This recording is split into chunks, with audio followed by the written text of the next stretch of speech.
This picture is of the Silent Sentinels. It was taken in January of 1917, and as you can see, these women are picketing peacefully in front of the White House.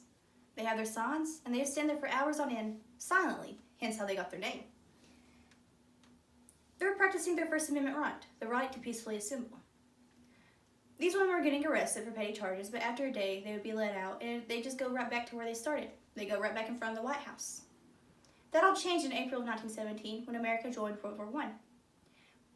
People had never seen war like that before. They thought it was silly to picket a wartime president. So, as the months progressed, all the way up to November, these women would get arrested and they would stay longer and longer in jail. This led to the Night of Terror on November 10th, 1917. World War I was going on. Everyone had never seen war like this. They thought Woodrow Wilson was doing the best he could, circumstances given. They thought it was silly for these women to ask for the right to vote in such a hard time. These women persisted, though. They thought they needed the right to vote if the men could do it. They thought this was the best time to do that. They needed morale. Again, this led to the Night of Terror. Although the Night of Terror was a traumatizing crime that should never have happened, it paved the way and it proved successful to gain the right to vote for women.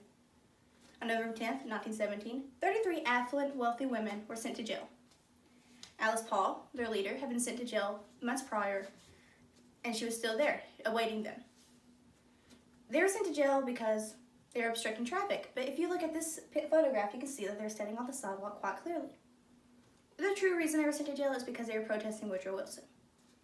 They thought that it was crazy, once again, to picket a wartime president, and it was a reason enough to be put in jail. Woodrow Wilson couldn't look like a fool in the time of war.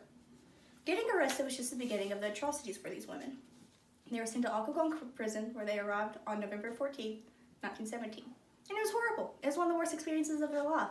The warden made them wait outside for hours in the evening until the guards came out later that night and beat, choked, and kicked these women.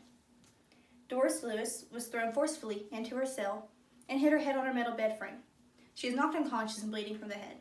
Her roommate, Alice Cuso, saw her and thought she was dead. She thought her friend was dead, leading to her having a heart attack. Her and Doris Lewis were refused medical assistance until the next day. Lucy Burns, who was the second-in-command under Alice Paul of the Silent Sentinels, was tied to the top of her door frame with her hands over her head and was left in that position all night. Although this treatment left women scarred, it did not stop there. These women wanted to combat how they were being treated, and they thought the best way to do this was to go on strike.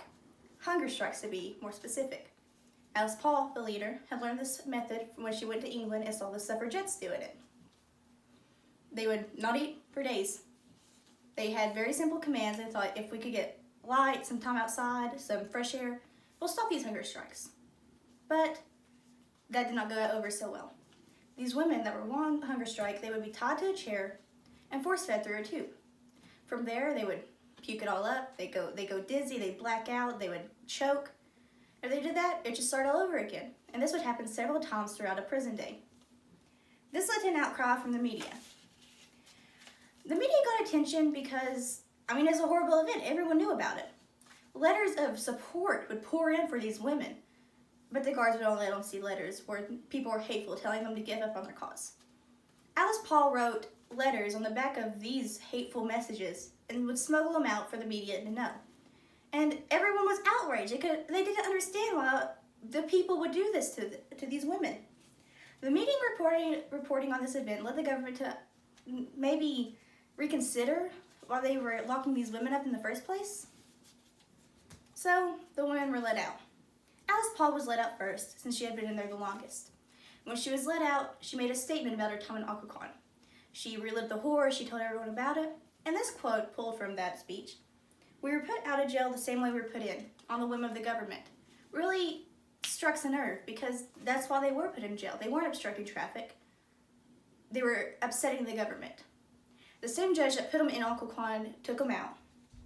And because of this, we have the 19th Amendment, which is a story of its own, but the Night of Terror really paved the way for the 19th Amendment and made sure that it cemented itself in history.